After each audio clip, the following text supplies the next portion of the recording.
أسرار الثقة بالنفس الحقيقية مش مجرد كلام تحفيزي، وإزاي هتحقق المعجزات بسبب ثقتك بنفسك. الفيديو ده هيكون نقطة تحول في حياتك. أكيد حسيت إنك مش كفاية، بتفكر تبدأ بس في صوت جواك بيقولك أنا مين عشان أنجح. الحقيقة إن اللي بيفصل بينك وبين النجاح مش القدرات ولا الحظ، هو الثقة بالنفس. وده من واقع تجربتي.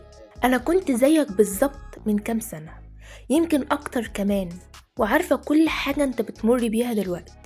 زي مثلا إنك حاسس إن جواك طاقة وطموح وعايز تنجح وي وي وي، بس مش عارف تتكلم وتعبر عن اللي جواك.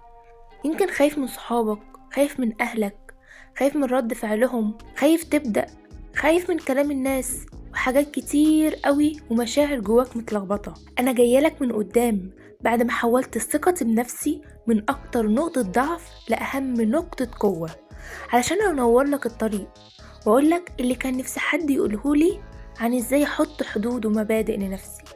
والثقة بالنفس الحقيقية مش مجرد كلام فاضي أو كلام تحفيزي. المشكلة إن الناس فاهمة الثقة بالنفس غلط، زي مثلا إن الثقة بالنفس يعني إنك ما تغلطش أو إنك تبقى كامل أو إنك أحسن من الناس، بس الحقيقة مختلفة تماما.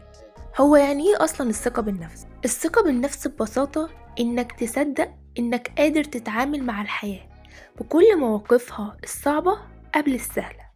الثقة بالنفس معناها إن أنت عارف قيمتك كويس، وعارف إنك قادر تتطور مهما حصل.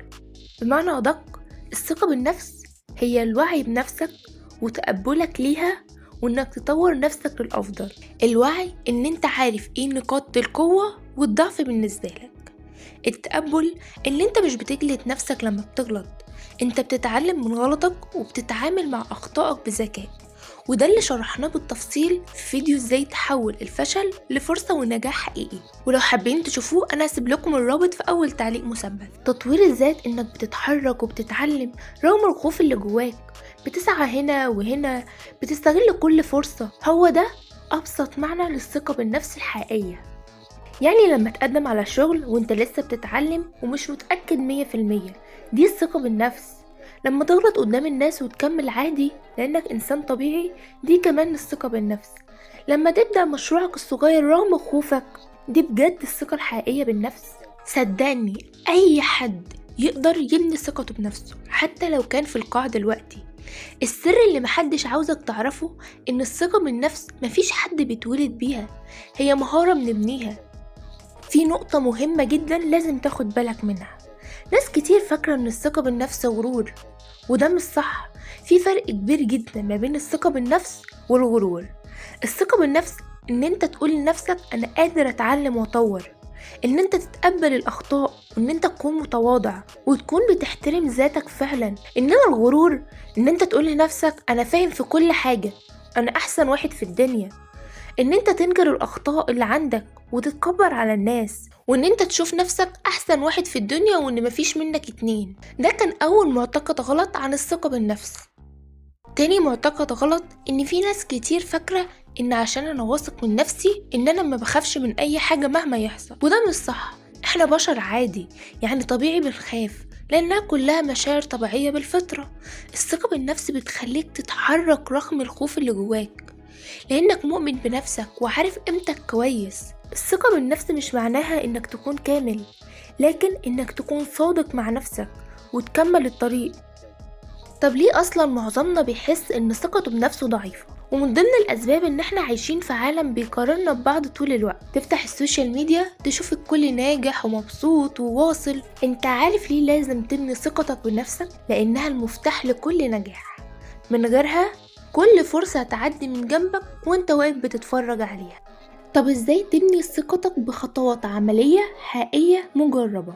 انت لو طبقت الحاجات اللي هقولك عليها دلوقتي هتحس بالفرق فعلا خلال اسابيع. 1. اعرف نفسك بصدق. اول خطوة انك تبطل تقلد وتبدأ تفهم انت مين فعلا. اكتب نقاط قوتك وضعفك بصراحة. طب ازاي؟ اسأل نفسك انا شاطر في ايه وضعيف في ايه. لما تبقى عارف نفسك كويس مش هتهتز بسهولة، وده من خلال تمارين بسيط. ان انت كل يوم قبل ما تنام اكتب 3 حاجات عملتها كويسة النهاردة. 2. غير كلامك مع نفسك. الطريقة اللي انت بتتكلم بيها مع نفسك هي اللي بتحدد ثقتك. بدل ما تقول انا فاشل، قول انا بتعلم. بدل ما تقول مش هقدر، قول هجرب وهشوف. كل مرة بتلاحظ فكرة سلبية عن نفسك، اكتبها في ورقة وقسم الورقة النصين واكتب قصادها النسخة الإيجابية منها. 3. ابدأ بخطوة صغيرة كل يوم. الثقة مش فكرة، هي نتيجة أفعال صغيرة متكررة. ابدأ بخطوة بسيطة في كل مجال بتخاف منه. لو بتخاف تتكلم، شارك رأيك في نقاش بسيط. لو بتخاف تبدأ، ابدأ بحاجة صغيرة من غير مثالية. اختار حاجة واحدة بتخاف منها واعملها خلال 24 ساعة. 4. توقف عن المقارنة. المقارنة بتسرق طاقتك، بتخليك دايما حاسس انك اقل. الوحيد اللي لازم تقارن نفسك بيه هو انت امبارح. احذف او قلل متابعة لأي حساب على السوشيال ميديا بيخليك تحس ان انت ناقص، واملى مكانهم حسابات ملهمة وواقعية. وهسيب لكم رابط حسابنا على انستجرام تحت في الوصف، هيفيدك جدا ويفرق معاك. 5. خالط الناس اللي بتشجعك. وجود ناس إيجابية حواليك بيفرق أكتر مما تتخيل. ابعد عن الناس اللي بتستهزأ أو بتقلل من مجهودك. قرب من اللي بيشوفوا فيك الإمكانيات.